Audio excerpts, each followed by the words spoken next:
What's up, guys? It's Jordan with the Laundromat Resource Podcast. This is show 71, and I am pumped that you're here today because today we're going to be talking with Jorge and Alejandro about how they got into the laundry pickup and delivery business and how they grew that into Hamper App and what they're up to with Hamper App these days. It's a very cool story, a very cool journey they've been on. So I know you're going to love hearing their story, but you're also going to pick up a lot of great practical knowledge, practical tips. They bring a lot of that stuff in this episode today. So I know you're going to get a lot out of it, and I want to jump into that with them. Just a couple quick things before we do. Number one, there are a lot of people jumping in on Laundromat Resource, joining the free membership over there, joining the pro membership over there. And it's been a ton of fun to see that, to be a part of that, and to help that grow. We've got a lot of interesting and very cool, and I think super useful things that are coming down the pipeline right now with Laundromat Resource that we've been kind of working on behind the scenes for a little bit. So I'm very excited to start releasing some of those things. But I just wanted to remind you, hey, if you have a membership over there, free or pro or whatever, or if you don't, go sign up for one because, man, get the free one and you got access to a whole bunch of tools and resources and the forums over there. But get over there, jump into the forums, go meet some people, introduce yourself in the introductions forums, let people know where you're at, who you are, and what you're up to with your laundromat journey, and go interact with some other people who've introduced themselves. Welcome them to the community. And go ask a question, answer a question in one of the other forums. I mean, there's a lot going on, a lot of cool interactions. Maybe it's just me, but I just really love that. So, hey, it's been awesome. Thank you guys who are over there doing that. And if you're not yet, go check it out. Go see what's going on over there. Come be a part of it. Okay. So with that said, I mean, we have a lot of other stuff going on too, besides just the forums. We got a weekly live webinar. And speaking of which, there's a lot of cool webinars coming up, including, which is not really a webinar, but I'm doing a live Q&A with Dave, Laundromat Millionaire Men's on Wednesday, September 30th at 4 o'clock Best Coast Pacific time and 7 o'clock East Coast time. I have not made fun of the East Coast in a while, and I just thought, it's about time we, knock them down a notch a little bit over there. So anyways, come join Dave and I for the live Q&A. It's on the Laundromat Resource YouTube channel. I'll put the link to this and the forums and everything else that we talk about in this episode will be in the show notes, laundromatresource.com/show71, show 71. If you're on YouTube, they're down below in the description. So you can check them out there. So come join us for the live Q&A. Dave and I might be doing a webinar here pretty soon. I'm doing one that I'm very excited about with Andrew, the Human Encyclopedia Cunningham, two-time guest, one of the favorite guests that I have had on this podcast. He just knows his stuff. And he and I are going to be talking about how to sell your laundromat. So I know a lot of you guys, maybe that's not going to be directly applicable to right off the bat, but let me just say a little pitch for it. Even if you're not thinking about selling a laundromat right now, is number one, if you own a laundromat, you probably will sell a laundromat at some point in time. And Andrew has a ton of great tips on what you can be doing now to make sure that whenever you do sell your laundromat, you will get the most money for that laundromat, the most bang for your buck, the most value for that business. So come for those tips. If you don't even have a laundromat yet, Andrew has some really, really good stuff for you, even if you're planning on buying one, because he's got some things that you can do from day one that are going to ensure that you're building equity in your business. And whenever you are ready to sell, that you will get top dollar for it. So come join us for that one. You can check that out and see what other events we have going on at laundromatresource.com/events. A lot of cool stuff going on. We still got the YouTube rolling. We got the blogs going out every week. I mean, there's a lot of cool stuff happening, trying to help you find financial freedom through laundromat ownership. All right, man, I feel like that was a lot of stuff, and I'm not trying to like pitch a bunch of stuff to you, but I'm just excited about all the cool things going on. So make sure you come check out laundromatresource.com and browse around a little bit, find out what's happening. And man, all right, without any further ado, except for this short message from our friends at Atmosphere TV, we will jump into it with Jorge and Alejandro right after this. All right, guys, today's episode is brought to you by Atmosphere TV. You may remember back in episode 34 when Atmosphere TV's Mike Kelly joined me on the podcast. It was an epic episode. If you haven't listened to it, show 34, laundromatresource.com/show 34. Go check it out. It's incredible. A ton of value there. One of the things we talked about is just the importance of creating a good, positive atmosphere in your laundromat. And I was just rereading the book by Simon Sinek, Start With Why. And one of the things that really stands out to me is that people don't make purchase decisions based on, the logic of, any decision that they're making to spend their money. It's more based on a feeling and an association.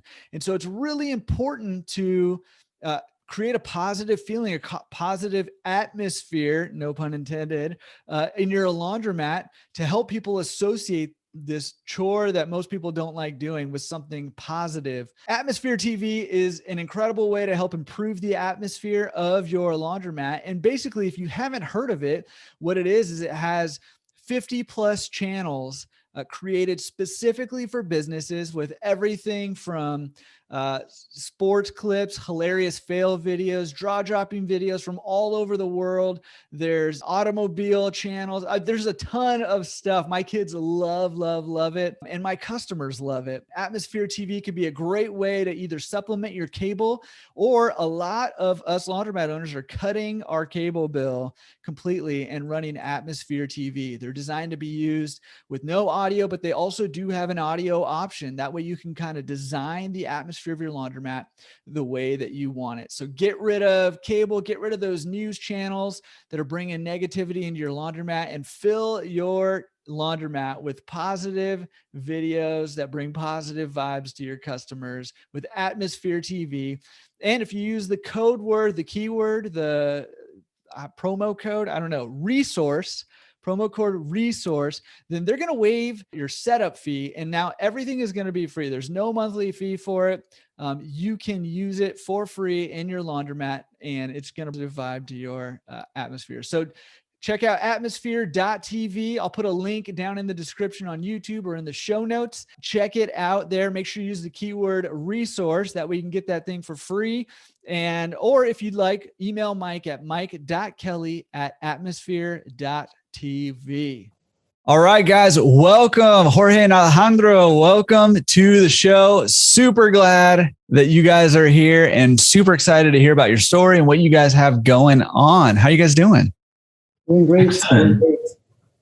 Excited to be for the first time in this podcast. All right. Yeah, the first time. I like that. First time. More to come.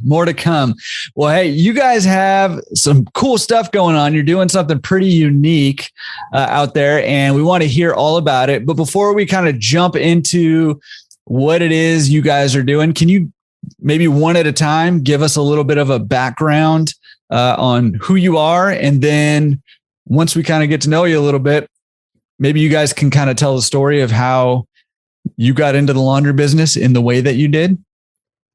Okay. So my name is Alejandro. I'm one of the co-founders of Hamper App. I come from a laundromat owner's family. When we came to this country, I think my mom was working actually in a dry cleaning for 8 years. And that's how I got into actually the cleaning service business. So after school, I used to go over there, and basically I used to help the dry cleaning owner basically do the little hanger thing to make sure the dry cleaning is neat. And afterwards, my family decided to buy their first laundromat. As you know, their first laundromat is really excited. Everybody's together. The whole family is there. And myself, I also learned the laundry business. So we end up having 3 laundromats already in South Florida. So we have in 3 different areas, cities. And basically from there, I met George, my co-founder, and I had an idea always in my background, in my mind, that I wanted something different, right? Mm-hmm. Something for myself. It was a laundromat or it was something else. And I told George about an idea, and George was also wanting to do something with me. So we met in college, which one of the good things about college is meeting different people from different backgrounds. Yes. And actually, we both are Peruvians. So. Peruvians. Yeah, we're from Peru. Yeah. Awesome. Yeah, funny story real quick. My wife, like not long after we got married, she went to Peru without me for like 4 weeks or something. So I've never been to Peru and my wife went without me. I can't believe that still, but yeah. We all know Peru is really beautiful. Beautiful country, beautiful people, but amazing food. That's why. So we went over there. So basically, I got into a fight with my dad. As you know, working with family is not easy. Mm-hmm. So I got into a fight with my dad, and I told him that, I had this idea with just like bags for college students, because one of the laundromats where we are located, it actually is in front of the college in Miami. And my dad was, no. He was like, no. I was like, okay. So I quit. So, so I decided, I decided to quit. And that day, actually, one of the person who was washing in one of the big 80-pound machine worked in Citibank for 10 years. And she noticed I was super mad and everything. And basically, I told her that I was doing my resume. and she told me, "You want to work for Citi?" And yeah. From there, I started working for Citi. But the idea of this business was always in my mind. Uh-huh. And basically, George was the one who basically pushed everything up to become what it is. It's Hamper App. Awesome. Yeah. All right. So you have family history in the laundry business. It's really interesting. I'm always kind of interested in the paths people take and to get into this business, because it's just kind of a funny business and pretty funny. You guys came from Peru, was working for a dry cleaner, ended up buying a laundromat. You ended up quitting and, oh my goodness, and starting your own thing. It's just, the drama of it all. It's great. It's great. Yeah. But then George can tell you a little bit more about the story from there to forward. Yeah. Well, before we get to that, Jorge, you kind of got dragged into this industry. Your family doesn't own any laundromats, right? Unfortunately not. Yeah. Fortunately or unfortunately, yeah. They don't own. Yeah. Well, tell us a little bit about your background and, maybe tell us your perspective of, up to this point so far. So we met in college. We were studying business, and before we started Hamper App, I had 4 years of experience working in international business. I worked for a Chinese manufacturing company, and selling all around Latin America and the US. So far I have traveled over 200 cities all over the world, trying to sell what they manufacture. And I had experience doing business. So I was saving since day one, and I had some money saved, and talking to Alejandro, which he was very on the tech side. Mm-hmm. And he was talking about Google AdWords and how he was increasing the sales of the laundromat, because he actually helped a lot to increase the sales, and he knows how to repair the machines. And I saw this is a kind of partner that I need to, and I am more into the financial side, looking into the numbers. So all my experience has been in business and trading. So not as fun as Alejandro, But I have spent a lot of days, a lot of nights inside the laundromats and knocking doors, visiting laundromats. Yeah, very cool. So, I mean, it sounds like a really good partnership that you guys have, because you guys both have, you know, important but somewhat different skill sets that you're bringing to the table, you know, for a complete business, huh? All right. So Alejandro quit his job. You know, he's with his family business. He went and got a different job. You're working in manufacturing. You know, so did you guys just have a conversation and say, hey, let's go start our own business, or how did that work? So it was kind of like weird because we had this idea and George was one of the founders. Actually, we were three before. And the third one was a programmer, right? And we were like, okay, we have the programmer, we have the business person, the business, and I have the production, which is me, right? Actually, who was going to do all the work and the logistics and all that. So we had like the whole team. But then, actually, if you look at the company, actually, the company was registered in 2017, and we didn't do anything. Actually, everything was about to crumble because the developer left the company.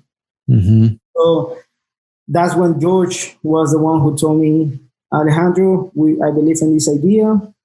Let's move together. Let's basically get a loan. Let's get our savings, and basically let's work on this project like for every single night until like 2 a.m. in the morning. So we did that for almost a whole year. Actually, we have pictures and videos, and we were like trying to figure out how this thing worked. Right. Or the technology side, right, worked, and it was a whole process. And yeah, it was amazing that, you know, George believed in the idea, and then we actually came out the first year. You know, when a startup usually fails. Yeah. We were meeting almost every night in a Starbucks. Yeah. And after 2 or 3 months, we said, why we don't move together? I wanted to move out of my house, also Alejandro, and we ended up renting an apartment, and we lived there for over 2 years. It's probably cheaper to rent an apartment than to drink Starbucks every single night. So. Indeed. Yeah. And we were working and we were tagging the dry cleaning orders that we were picking up. Sometimes spend 1, 2, or 3 hours. So were you guys all in on this? Were you guys working on the side like also, or did you guys go full-fledged into Hamper App? So the first year it was like any startup things that, you know, you're gonna pick up 50 orders, 60 orders overnight. I mean, I would applaud if you actually do that. I mean, it's really hard to do. Yeah. If you're starting up an online presence and nobody knows you. The beginning was basically me waking up around 7 a.m., pick up the orders, right? And then during lunch in bank, at that time I was a banker, pick up the orders during lunch. And then at night, basically me and George, we used to pick up the orders together. So we used to divide the areas in different areas of Miami. And we were picking up the orders. So every single night we were picking up orders, and every single during lunch I was picking up the orders. At that time, honestly, we didn't know anything about like what it was financially logistic and how to be more profitable on that site. So we were actually, imagine like the whole Miami area. We had that area, the whole schedule open. So we didn't have no way to filter the areas. So imagine having all Los Angeles, all Orange County, all together open. That was in Miami the first year. And it was a nightmare, actually. It was actually a nightmare because we were like picking up orders really early, dropping off the orders in the laundromat, then staying till 2 a.m. Working on the app, basically. Yeah. Holy cow. We made a mistake of opening the radius to sometimes driving 1 hour just for one pickup, and then had to drive from west side to east side. But right now, our system, we select the zip codes and the hours that we want to pick up. Yeah. And also in the beginning, what we did, we had the bag, all you can put inside. So we were charging just per bag instead of per pound. I know there's some companies who they still doing that route, but it didn't work for us. We were picking up and we saw the people, wait a minute, putting more and more and more and trying to push the most they can. It was made to put inside 20 pounds, but don't ask me how, but sometimes they put up to 35 pounds. Yeah. People get very, ingenious when they're trying to save money, get like a deal. They come up with stuff. Okay. So when you guys were first starting, what did you guys do first? Did you build out a website first, or what was your first thing that you did when you decided to start this company? Going back. Okay. The first thing that we did back then was we launched the iOS app, which is only for iPhone users. Okay. And we didn't have anything on the website, only marketing. And we didn't have anything for Android. So we started testing on iOS, which it worked out. It worked out. The people was using the app, and we said, we're not going to release the Android until we are sure that it works. And after 2 years, we put a form inside the website where the people, and thus anybody, it was not connected to our system. It was only a form that you put your name, you put either laundry or dry cleaning, and we received the email. Actually, a month ago, we just released our web app. If you go to hamperapp.com, you can it will be connected to our system. Oh, that must have been difficult to have orders coming in through the app, through your system, and then other orders coming in just through a form that I'm assuming just emailed you, right? Like the results of the form or whatever people filled in. And so you're having to juggle between the two of those? Yes, but actually, it's kind of like funny, but when we decided to do the technology side of the company, right, and the main idea was to build out the app first, is because we actually noticed that most of the visitors, based on the data that I was getting from my parents' laundromat, it was the most of the people were searching were in the mobile, and it was through an iOS device. So we were like, okay, so if people are searching through the mobile and it's an iOS device, let's just focus on the iOS version of the app of the company. Yeah. So that's the reason why we decided to do iOS first, and afterwards we decided to do Android. We right now that we actually launched the website, we see some traffic coming in through the orders through the website, but most of our clients are more focused on the actual experience on the iOS mobile version and the Android version than actually ordering through the website. Yeah, it makes a lot of sense. It's a lot more convenient that way. And it makes sense to do the iPhone first because, yeah, I mean, obviously, majority of orders are coming in that way. Oh man, I was just going to ask you a question. Man, I must be getting old. Drawing a blank. Okay. Well, it'll come back to me.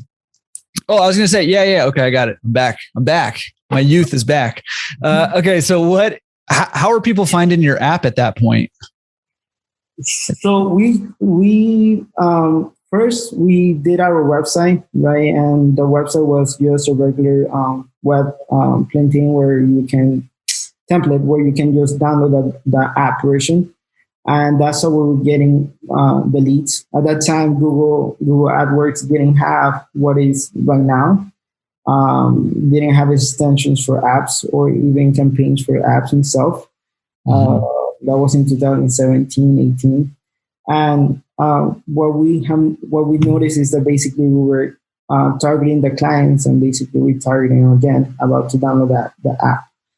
A lot of people told us about Yelp. and we actually tried job for a whole year. And in Miami market, obviously for us, unfortunately, it didn't work as well as in other markets. But for us, when we saw the analytics side of the company based on the data that we were getting from, we noticed that the AdWords campaign was actually more productive than the actually from the actually job or even social media campaigns that we were trying to. Yeah. So you're running ads to like a landing page, basically? Yeah, like a landing page. At that time, yes. We were like launching to the homepage, and then people just click, and then it will direct it to the Apple Store or the Play Store, and they will follow the app version. Yeah. Yeah. Okay. Yeah, that's cool. I mean, I think that's a great system to have. Okay. Whew, I'm glad I remembered that question. Yeah, go ahead. Back then, you didn't have that many competitors. Mm-hmm. Now, at least in Miami, where we still run the operations, we have companies from Europe, companies from US. So it's a very competitive market, which we like because we need to compete with them. And actually, 2 years ago, we had to hire somebody for SEO because we said we cannot only depend on Google AdWords. Mm-hmm. And we're also doing Facebook AdWords, Facebook ads, and Instagram advertisement. And we're going to start testing other platforms like Twitter, LinkedIn, which we haven't started, but we want to start recently. And sometimes what we used to do a few years ago, we used to text the customers. Right now we have the assistant who they can send a SMS texting, and also something that it really worked out since we have an app, set push notifications. Mm-hmm. Yeah. Mobile. What we have noticed is that yes, you can send certain emails, but when you send the text notification or even push notification, you have the ability to know exactly what the client's actually looking and what they actually want. If they just open the app at a certain time and wait and place the order. Sometimes when you do web like the web version, in example, sometimes it's just yes, you can put some. I don't want to be that technical, but you can put some events or something that tells you the client was there, certain thing, but saving that data and actually having that data going to a database, and you can make decisions based on that, then actually is what makes us right now successful in certain markets. Yeah, super smart. And you can tell where people get stuck. Like if people make it to a certain point and they don't go past that for some reason, then you have a problem there somewhere. Correct. Mm-hmm. Yeah. So there's a lot of, or your offer's not right, or whatever the case may be, but it gives you a lot of information. That's super smart. Yeah. And I think there's something to be learned just for, regular owners or operators of laundromats or laundry, business, laundry service businesses who are doing advertising and stuff, just paying attention to the data and paying attention to how customers are behaving and interacting with you online or through the apps or whatever. Or offline actually too. Like, I mean, you can notice if people are asking for your pickup and delivery, or they're actually asking for more if your area is more protected to the laundry people that walk in. So maybe that the campaign that you're doing for laundry service maybe is not that effective because you know that you have more walk-ins than actually laundry service coming in. So it depends on the market. Obviously, certain you like in a Brickell, like let's say Brickell area or downtown area, you don't expect people to come in and wash your clothes. You get me? You expect more of a chore service like a laundry service or a dry cleaning service. But if you go to a neighborhood area where people are making around $30,000 to $40,000 a year, you expect more walk-ins that they wash their own clothes. Now, like I said, like checking your data, checking what's actually coming to your site and where they're clicking exactly, and having that history, I think it makes actually a difference. It could improve your sales really well. Yeah. Yeah. Super good. Yeah. And you're right. Online and offline, be paying attention to how customers are behaving and how they're interacting with you. And, those demographics tell you a lot of information about what to offer. And that's really like, I think a lot of times as business owners, we forget, it's not what we want to offer. It's what the customers want and need. Right. And so the best source of that information is getting it straight from the customers, right? Either asking them with surveys or paying attention to how they're behaving and how they're interacting and, what their needs are. So yeah, huge, super good advice there. Super good advice.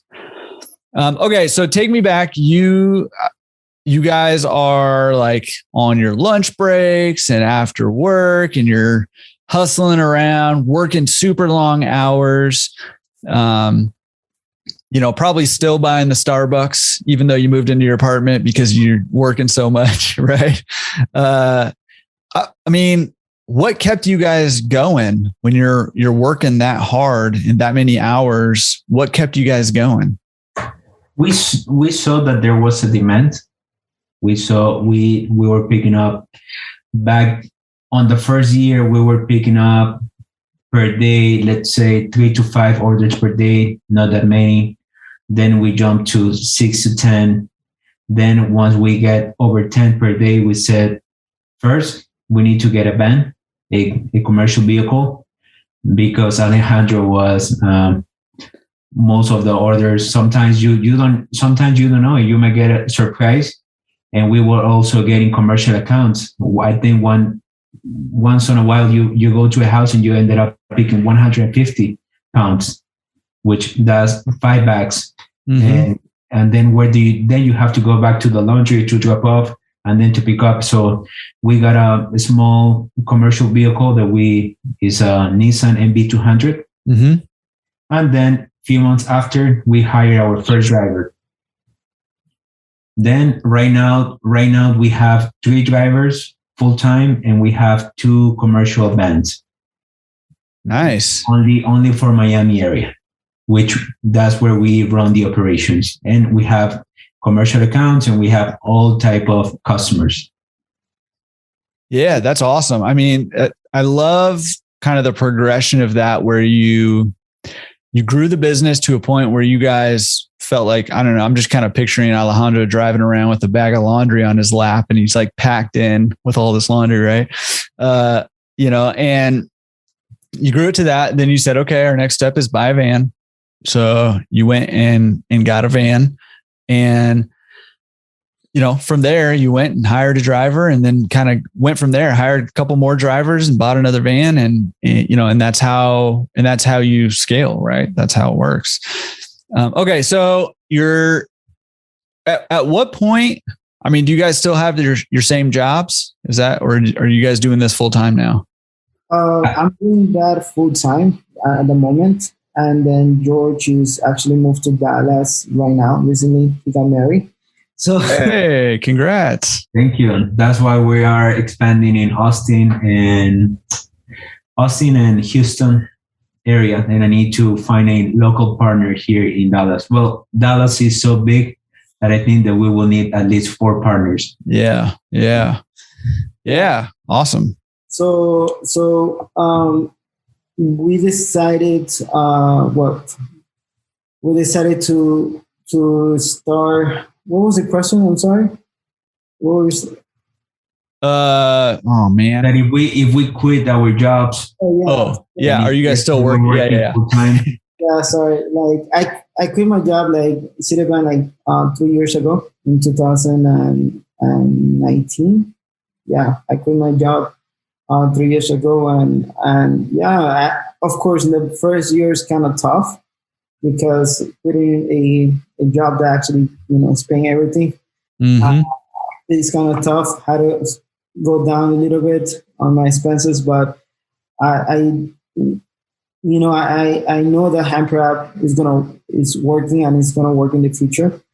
And basically, I decided to dedicate 100% of my time right now to Hamper App, and actually, I'm traveling to different states maybe every 2 months, to find new partners and drive around the United States, basically. Yeah. That's awesome. So, I mean, I'm kind of curious about that, like, because that is a big step to quit your job and go full-fledged with this thing. So what was it like? How did you know when the time was right to quit? When you have enough orders that when your manager tells you if you're okay because you look so tired, and basically when you were selling, I was giving loans, small loans over maybe $500,000 every single month, and micro loans like 20, 30,000 to different people, and basically I was so tired that I was not performing as good, and the company was requiring more time with me. Like it was more of operation size.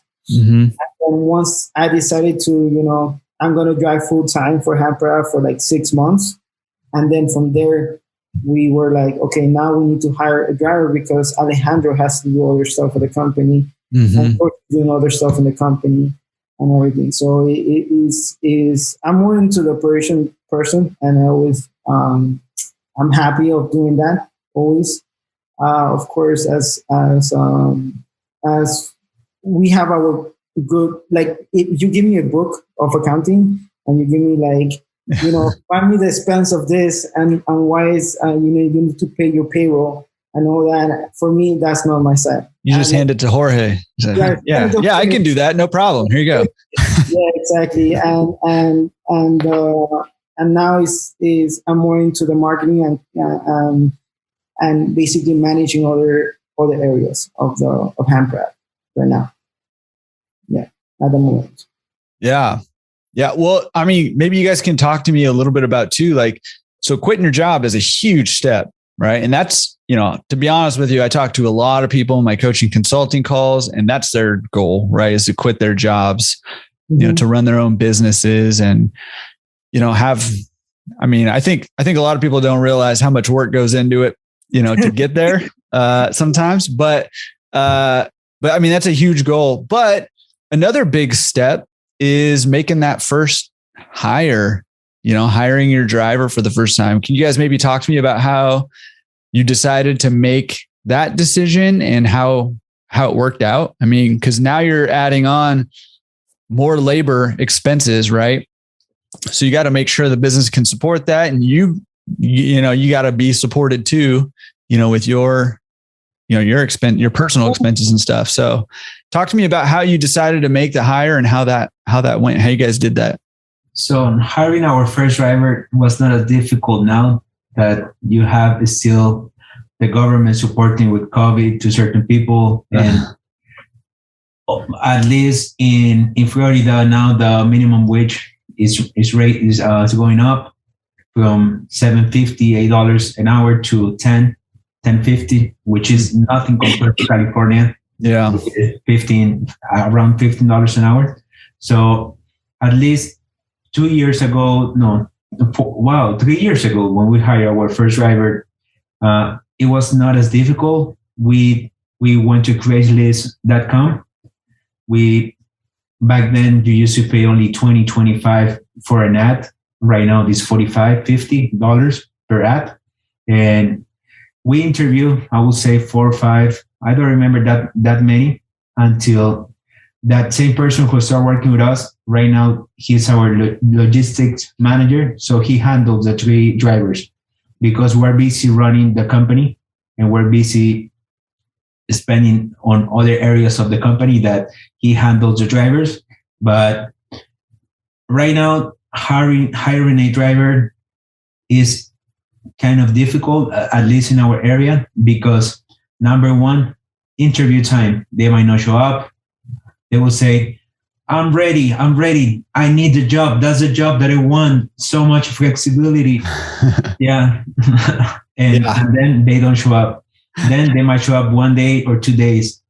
Yeah. And the training part was actually, right now what we do is that we spend at least one week with the driver. and the manager right now spends 1 week with a new hire if we are hiring a new driver, and basically that's how we train them. Our platform right now, we have a driver app other than the iOS app and the user app.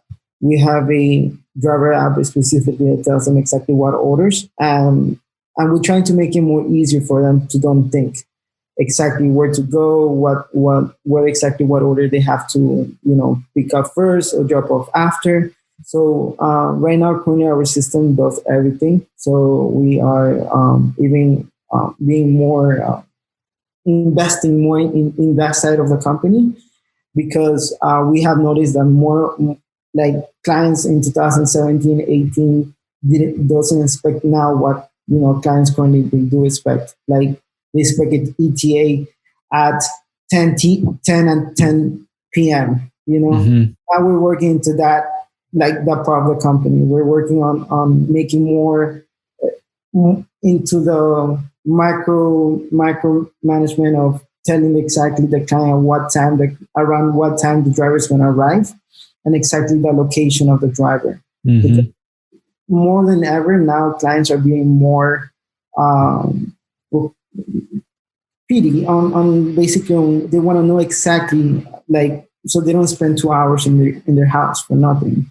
You get me? So we're working right now on that part of the company and make it easier for the driver. So for us, is the training part of the hiring a new driver is not the hard. The hardest part is finding the person that actually want to spend the time on the training and actually doesn't want to, actually wants to work. Yeah. I think everybody's feeling that pain right now. There's a whole lot of heads nodding with you as they're listening to this, because I think, not just laundry owners and laundry service, providers, but, across the board, everybody's struggling with getting people to hire. And it's, you can easily get your hopes up because somebody seems very enthusiastic and they seem like a good candidate. But like you said, a lot of times people don't show up, and, it's very frustrating right now. So a lot of people can, identify with that. And hiring drivers, I think in general is difficult anyways, for whatever reason. I'm not really sure why that is, but for whatever reason, it can be very difficult to hire drivers specifically too. Yeah. I think the hardest part is when companies, they want to hire drivers when they request them to drive their own vehicle. I think it's a lot easier when you provide the vehicle and they do the math actually, and they end up earning the same thing if they end up driving for, like, for example, Uber or Eats or stuff like that. They actually do the math and they measure how much they spend on gas, the creation of the vehicle, and all that. I mean, I sometimes even make more with like a delivery company that actually provides the van. So if anyone is hiring someone, and of course they need orders, I would recommend it to hire with a van. It will make the hiring more easier. Actually, yeah, like our drivers actually sometimes when the vehicle is out or the tire is out, they always ask for the gas. If they spend if they spend like $10 or something on gas, they're telling us, look, are you reimbursement that money back to us? And we're like, yeah, because you actually drove those for the company. There's no problem. But they always behind, okay, when is the vehicle back to operation? Because they know that, that's how they make the real money. Yeah. But only if you have the volume. If you're starting on the pickup and drop off, it's not worth it for 1, 2, 3. Like we said in our first year, we were doing just 5 orders per day, which it was not overnight. So on the beginning, if they want to test the waters, the manager, somebody helping out the laundromat, they can start doing the first pickups and drop-offs. And actually, it will help to learn, to know who's your customer. Yeah. Data, you can get a lot of data. But getting to know the neighborhood where you're picking up, getting to know the first customers who might, more than willingly, if they like the service, they will refer, they will remember.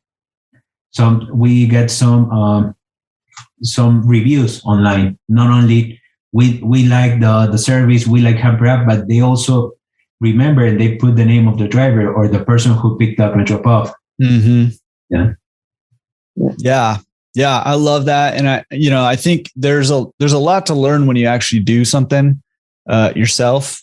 And I had another guest on, Waleed, who has a pickup and delivery service up in New York or a business up in New York. And he recommended the same thing. Hey, drive for a little bit so that what it's like. You get a feel for that. You get to know your customers, especially your early on customers, and you hear direct feedback from them. I mean, there's a lot of perks to it. So if you can do it, there are a lot of perks to that for sure. Mm-hmm. Okay. So take me back to Miami and your business. So Alejandro, you've quit your job, and Jorge, do you live in Texas now? I moved to Texas 2 months ago. I decided to start doing my MBA. Awesome. In University of Austin. They call it UT. And the main reason what I moved to Dallas is number one, my MBA. My wife's family, they live here. Mm-hmm. And I actually love the city. I love the state. And I want to expand into the Midwest area. There's a huge opportunity. There's a huge potential here. And I want to get more partners here. I haven't quit, but I don't have a 9-to-5 job.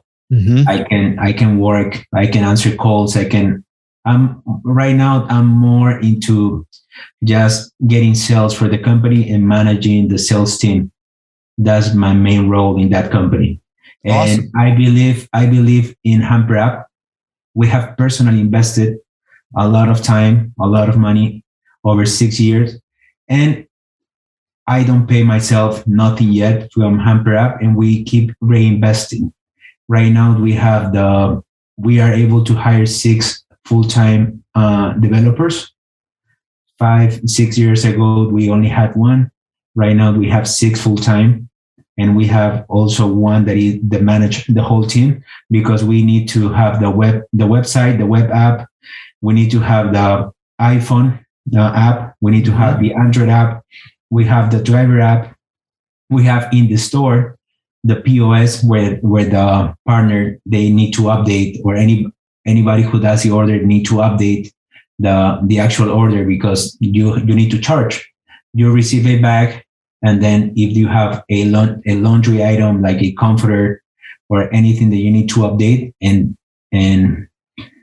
so I haven't quit yet, but I'm full committed into the company, and I see a huge potential. Yeah, I think there's a lot of benefit to move into a new area and starting to develop relationships there. So, okay, take me back just for a second. Okay, so you guys developed Hamper App for you guys, right? And for your business. Tell me about when you decided to kind of branch out a little more. What made that? What gave you guys that idea to partner with other people and license out your app? So what happened was that I focus a lot of the SEO and the marketing part of the company. And when you start getting calls from your competitors asking you, hey, we like, how can I join you guys? Like, and we're like, oh, we don't do that. Or they're asking us, and me and George, we were like, okay, so let's go and expand to this market, which is like 2 zip codes away from us. Mm-hmm. And then we're like, okay, no, but we need to focus in one market first. So what do we do with these clients that we have in that market? Right. And we were like, we actually did a study, and actually it was a local study, right? And we were like, let's go to different laundromat owners, right? And let's ask them, right? Will you join this platform? And basically our idea, one of the ideas was either in the beginnings of Hamper App was open the platform for everybody. So let's say that you're in the zip code of 3331 and you have like 3 laundromats around that area. So basically, the client download the app, and they will see the three laundromats, right? And the issue that we notice, and a lot of laundromat owners they know, is that when you have a laundry, like a kind of laundry, what exactly if your competitor lowers the price per pound, like for like 5 cents or 6 cents or 10 cents, and they're in the same platform? So what happens, as a client myself, I would go and I would check it out. I would like check, what, like, Fulano, let me check how well they do the work. Now, what's going to happen is that the client is either going to get confused between choosing different laundromats, right? And the laundry owner is going to lose that client himself. Mm-hmm. Because what happens if we actually like that service? So you're into a platform that basically is not commitment to one laundry. So a lot of the laundry owners were asking us, okay, so if you want to work with me, you need to give me all this area, right? Obviously, for us, we noticed also that covering all big areas are impossible because of the logistic size, right? So right now we have around, in Miami area, we have around probably like 4 partners. In your city? In my city. Okay. In Miami-Dade, we have four different partners that basically work with us and provide us to, well, we have actually 5. We're not including the commercial site that we have.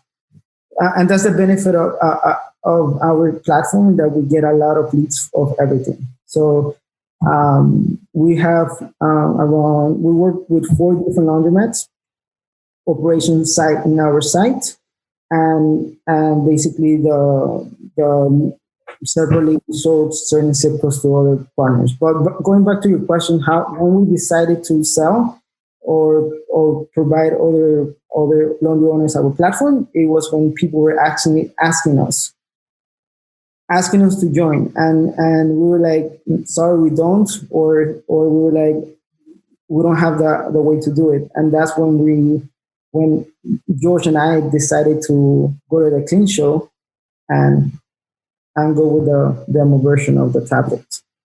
Yeah, because you have 2 options. If you want to expand into a new territory, into a new city, either you buy a laundromat or you partner somebody. You get a wholesale price with somebody, but then you need to hire your own drivers in the other area, and it will take at least 4 years for what we were expecting to get sales of $30,000-$40,000 a month per month. So we said we have developed such technology, and there's a more opportunity for us to keep investing most of our time and money into the technology side. We already had and on the marketing area, and right now we have a customer support, so we can provide all these tools for existing laundromats who will start doing pick up and drop off, who wants to start doing deliveries. So right now, we back then we had a big territory in Miami. We had people interested, and we said, okay, so you want Miami Beach, you can have this area, this other person, this other area, and now they're running, and we take a small commission, and everybody wins, but they have access to our features, which is the technology side, the customer support. We answer calls from 7 a.m. until midnight. We have 3 people right now working full time. Maybe if they watch the video in a couple of years, we might have more people. We will require, but we're working on the technology side, so they make less calls. We keep improving, and we see why we get the calls and why is the people calling to improve our website and to improve our driver app. Yeah. I mean, it's awesome. I mean, you guys have grown out the platform a lot. Tell me about your experience at Clean Show. What was that like? And, how did that help you, kind of launch your licensing, your partnering side of the business?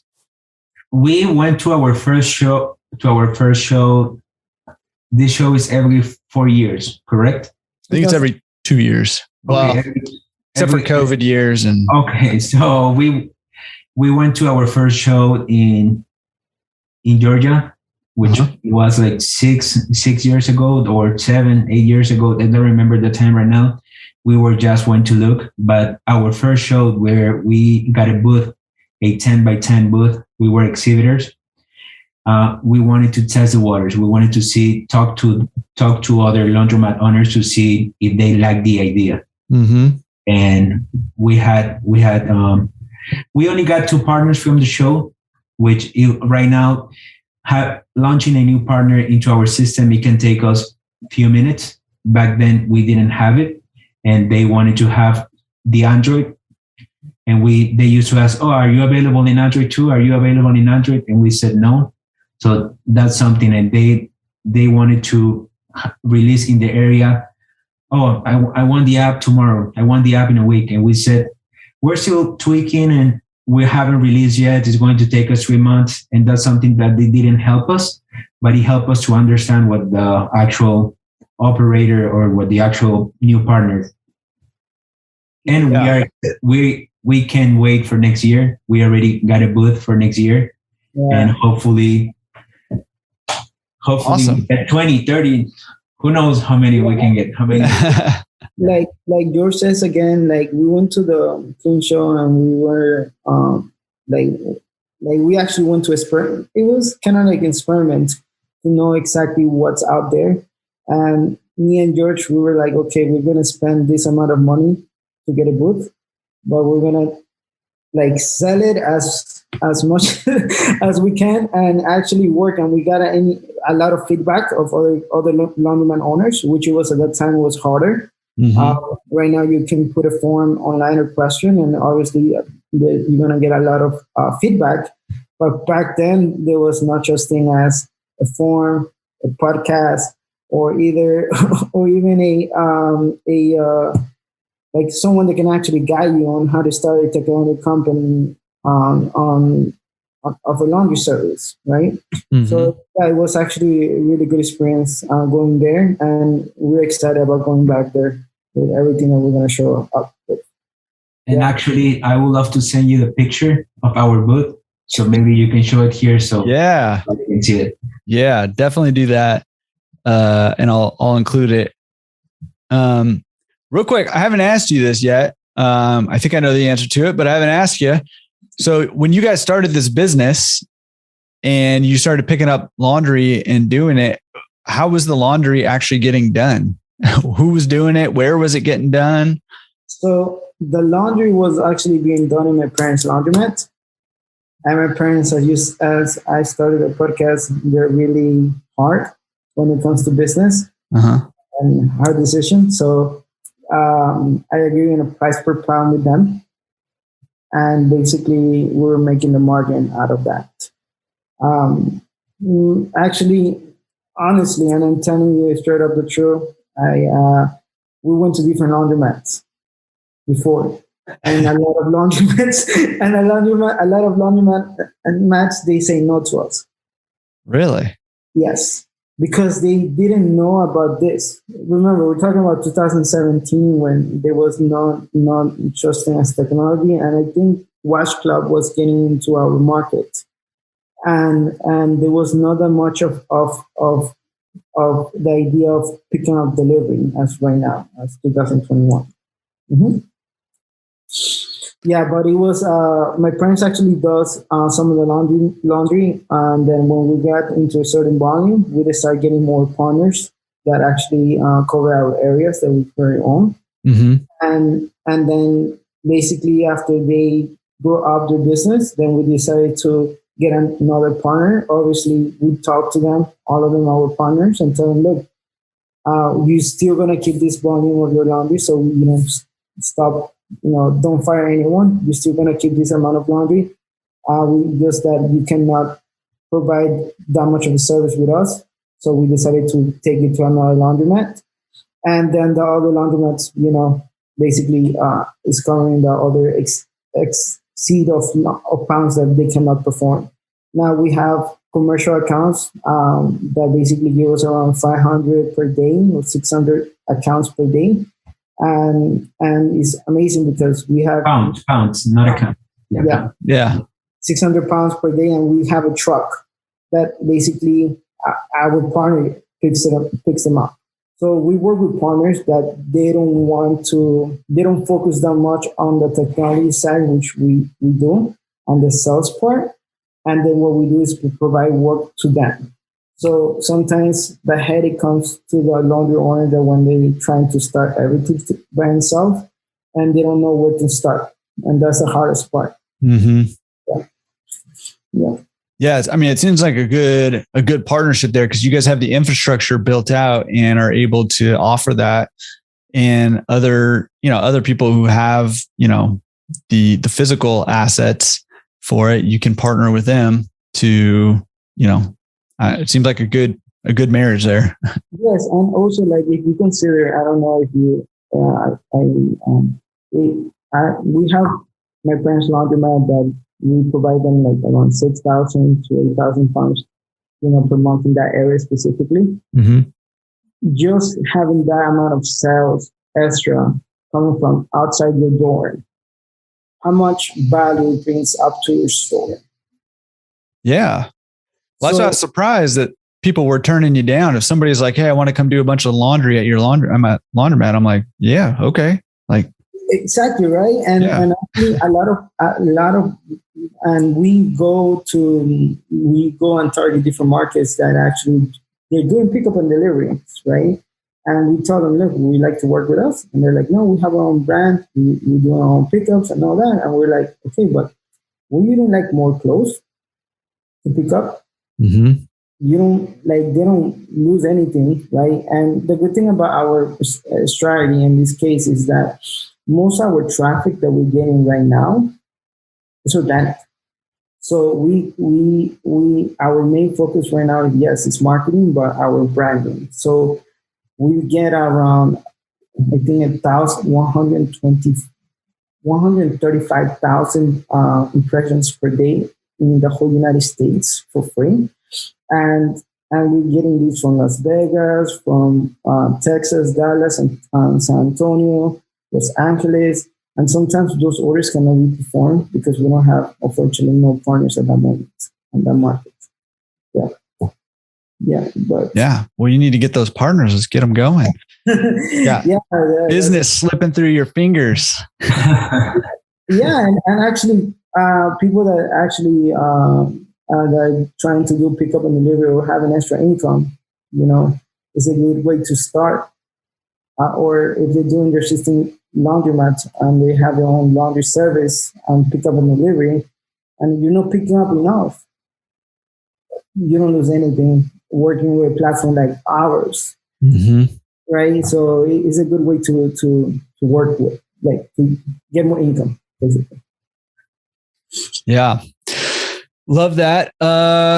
Okay. I mean, super cool. I mean, you guys have like a lot of cool stuff going on. It seems like you've built up your personal side of the business, pretty well. And then you've just started to kind of expand out by partnering with other owners. And now, are you still doing your stuff in Miami, your pickup and delivery business? Yes, we still run the operations in Miami, certain areas of Miami, which is not a very big city, but we have divided with different partners. But we still, and that's where we have the 3 drivers and the 2 vans to be able to cover that area. And just a recommendation for anybody who wants to do a pickup and drop off. Most of the companies, what they do is they pick up in the morning. So if they just want to open in the morning or certain like 2 hours in the morning, usually 7 to 9, it's not as competitive as working on a Saturday and maybe Sunday too, or at nights. That's something that we stand out in Miami. And some of our partners, they do the same, but not all of them, because we give them the flexibility to choose which hours they can work. They tell us when they expand and they have more orders, they will expand the hours. but definitely something that how we stand out with so much competition in Miami is that we have two schedules in the morning and at night. So from 8 to 12, and then from 6 to 10.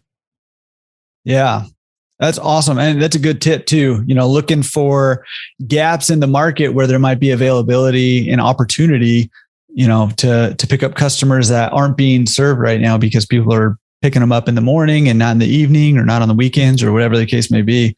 Super smart. Love that. Love that tip. Because we already did that mistake. And also we did that mistake that opened too many hours. When you also give too many options to the customer, he might be like, I can have them anytime, and they don't schedule anything in advance and they expect that you show up in 30 minutes, 20 minutes. So it's a balance. But before we even start licensing our system, we had 10,000 of orders in prior experience right now we have done more than 20,000. So we're talking from our personal experience. And like Alejandro said, we're learning from different states. Right now we are in Florida. Most of our partners, 60% are there. And then we have in California and also in Texas. So we still need to learn from other states like New York, and definitely we will learn. And the US is a huge market. One of the tips that I would recommend that George was talking about is that don't mind on increasing pricing, because when we started the company, we were like, I think it was $129 per pound or something, and I was like, no, George, don't raise the price because we want to be the lowest one in the area. And honestly, sometimes it's not the case, and people actually don't want to order with you because you are too cheap. And that happened to us in South Beach. Actually, one of the markets that we were starting with, right? And we were charging $139 per pound or $149, and we were like, okay, this market charge usually $169, $179. At that time, we lost a driver, unfortunately, and we raised the price crazy high because we didn't want no orders from that area. Mm-hmm. Trying to deter people from ordering. Exactly. So then what happened, it was the opposite. So the opposite was that we got a huge volume from that area because of that reason, because of the increase of pricing. I think the increase of price, it doesn't have to be too high, of course, but it has to be on the market price. Don't be a strong increasing prices depending on your cost or expenses. Yeah, the perception from the customer might be like, oh, they're not going to do a good job because they're only charging me $130, $140 per pound. But learn your market, study your market, and once you know that if you have a competitor charging $2 and another $150, you can do $180, $190. Yeah. Yeah. Not sorry for not thinking that $125, I'm going to take all the market. Yeah. Right. Yeah. I think that's a really good tip. We talk about this a lot, how a lot of people are afraid to raise prices. And it's just funny how you guys kind of stumbled on it by trying to drive away customers. You're like, oh, we'll just jack up our prices and then we don't have to worry about that area until we have a driver again. But the actual opposite happened. And I think you're right. The perception is key. And that plays into your branding also, right? Like how people perceive your brand and the pricing, they're closely tied together. If you're branding yourself as, the cheap option, then, that might appeal to some people, but, that may or may not be the demographic you're going for. And it may or may not be the best business model for your area too. So, and also the person that is paying $129 a pound sometimes is expecting a lot more or like discounts and all that on your service than actually the person who actually paying $179, $199 per pound, $125 per pound. and it's different. I'm talking about pricing in Miami. So it's a lot different. So right now we recently raised prices again, and honestly, we didn't see that much an effect the first month, and we went back to the regular sales. So of course you're gonna lose like anything. Also, when you increase your vending prices, other persons that walk into the laundromat are going to they're going to complain about the extra quarter. But when they notice that the difference of service that you're getting from that 25 cents, what makes a difference is the AC, your TV is working, the machines are clean. And the same thing as the pickup and delivery, right? You're on time, the clothes is washed correctly. When you open the bag, it smells really good. So all that makes it actually worth the extra money they're paying for. So yes, they leave, but they end up coming back because of that, because of those reasons. Yeah, providing that value is key. You can't charge whatever you want to charge if you're going to give terrible service, right? That's how it goes. And I think that's why a lot of, the best people out there, the best business owners out there say, hey, don't be the lowest option out there. In fact, be one of the higher options out there, but just provide more value than everyone else. And people will be willing to pay the price because, it's worth it to, pay it. And, we're talking relatively small amounts, right? An extra quarter, an extra dime or whatever per pound, but if the quality and the service and the experience is that much better, people will definitely pay it. Yeah. And we suggest on that turnover time to keep it on 24 hours. How come? How come? Because we have some of our partners who have tried 48, 72 hours, and they don't have that many orders compared. Like people don't want to have their laundry for 3-4 days somewhere else. Like they want to have it back the next day. We also have a subscription service that some of those customers, they say, okay, we can get back next week. It's only less than 1%, but but people, they want fast, not the same day service, not overnight, only commercial accounts, which they need their stuff back to work. But for the regular customers, like they wanted to have it the next day. That's what we recommend. Yeah. Awesome. Good tip. Awesome tip. All right. We have a section of the podcast called Secret Sauce. Listen up. It's the secret sauce.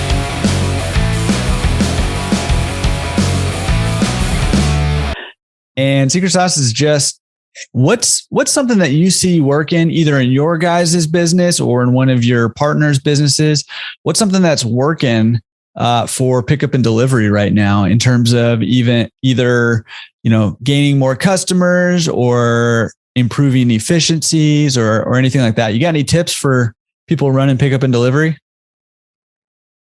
Well, what I would recommend is work on, if you're planning to build up your own brand, right? Work on your branding. That's my tip number one. I think Google could be really expensive if you don't do that. So that's something that I would highly consider to recommend to any laundromat owner, my side of the company. Obviously, there's other things that, like the branding is the most important part because that depends on how much it's going to cost you in the future, that click or that client.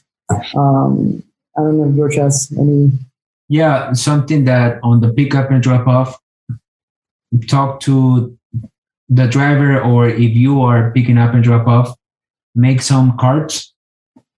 At least our bags, they're green, and I will show you in a minute. And anytime that you walk in a hotel or an apartment building, or when you park your vehicle, if you have a wrap van, they will ask you, "Oh, what's your company name? Can I know more?" If you have a card with a $5 coupon and with a promo code, and you can give it to that person, that works. That will work because they're taking something physical, or they will take the picture with your QR code, taking it to your website, and then they will remember like that. Yeah, I love that tip. Both of those, building up the brand, and it kind of goes hand in hand, right? With the green bags and, the wrap vehicle and all that stuff. But, having those cards where when people do ask you the questions, or giving them to your drivers, people do ask those questions. It's really easy to just hand that card. Now they have your web address. They, have the way to get in contact with you. They have a way to download the app. They have your business name so they can search you. Super good tip. But give a small commission to your driver. Give him $5, and he can make $20-$30 extra per week, and he will be extremely happy. Ooh, nice. How do you keep track of that? By the promo code. If let's say his name is Nick, we write Nick5, and when we get the report every week, when we have to pay the driver, we can see if has anybody used that code. Oh, I love that. So if you have a driver, or if you love to talk to people and you have the time, talk to the person who works in the lobby. If you go to a hotel, and if make friends with the person, with the concierge, and tell them about your company. Mm-hmm. Don't be afraid of that. They're looking for people who they can refer to. I love that. At least right now, locally in Miami Beach, most of the hotels, they recommend us, and because our drivers talk to them. Yeah, super good secret sauce. I love those ideas. Really, really clever, really good.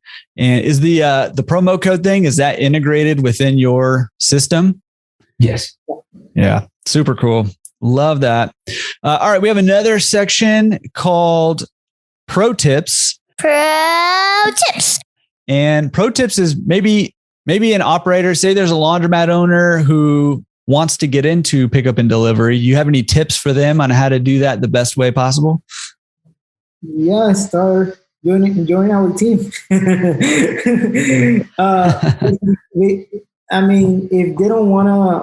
If they want to do pickup and delivery tomorrow, and they are in a market where we're not, then we can open their area, and in less than one day, how fast they answer the email, I think we can have that area open for them. Now, the difference is that building up like the brand part, it takes a lot of time.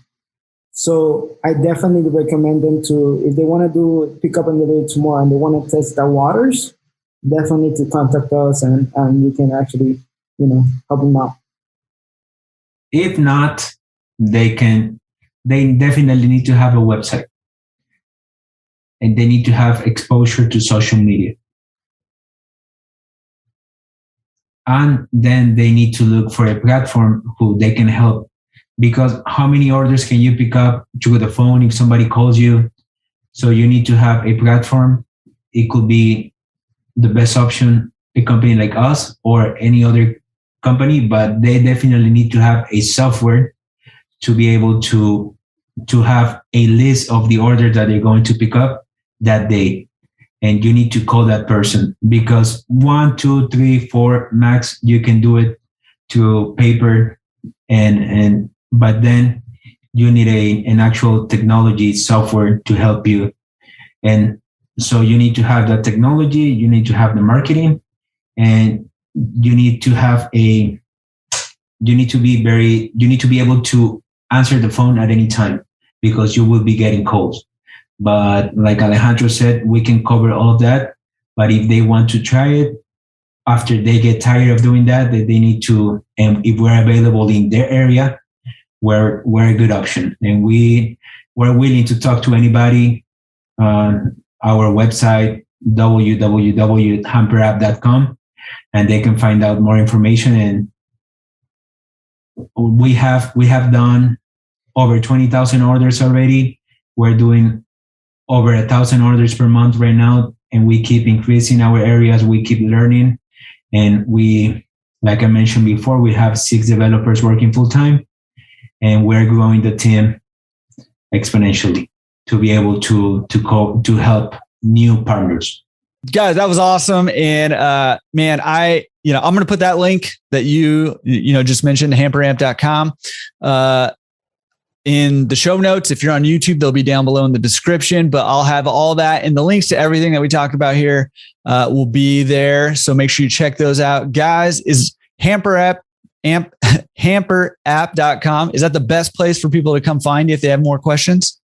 Yeah, and actually down there, there's an option that they can put a partner up with us. Okay. And you can click. I will send you the link afterwards, and you can put it in the short notes. But definitely, if they contact us through there, you're either gonna be receiving a call from me or from George. Or they can send an email to team, TEAM @hamperapp.com for more information. Okay. I'll put that in the show notes too. team@hamperapp.com. Guys, appreciate it. So cool to hear you guys' story and how you got into this wacky business and how you've been able to grow it and scale it and now expand it out and hopefully, soon be nationwide all over the place, right? Just Hamper apps everywhere. Thank you, Jordan, for this opportunity. And we'll love talking to you. All right, that was such a fun interview with Jorge and Alejandro. I love talking to those guys, hearing their story about how they kind of came up through the ranks, developed their own app, and now they're trying to really expand what they're doing, offering customers a better service experience kind of across the country, and they're looking to expand. So cool to hear that. Congrats to you guys. Hope you guys continue to build that business and serve this industry well. Guys, I just want to remind you that listening to the podcast is awesome. Checking out YouTube is awesome. You're going to learn a lot. Going to the forums, very cool. Reading blog posts, awesome. All that is so good, but none of it's going to get you any closer to achieving your goals, whatever they may be, unless you start taking some action. So I just want you to pick something from any time in this podcast episode and put it into action this week. Pick something, put it into action. And man, as we do that every single week, we're developing habits of putting things into action. Watch what happens. Watch how your life changes, because that stuff compounds on itself and on each other. So pick something from the episode, put it into action. Let us know what you're doing on the forums. Head to laundromatresource.com/forums and let us know what action steps you're taking this week. All right, guys. I will see you, I guess, next week on the podcast or in the webinar or at the live Q&A with Dave Menz or on the blog or, one of the other million places we are right now. So love everything you guys are doing. Keep it up. Go take some action and we'll see you at whatever the next thing is for you. All right, guys.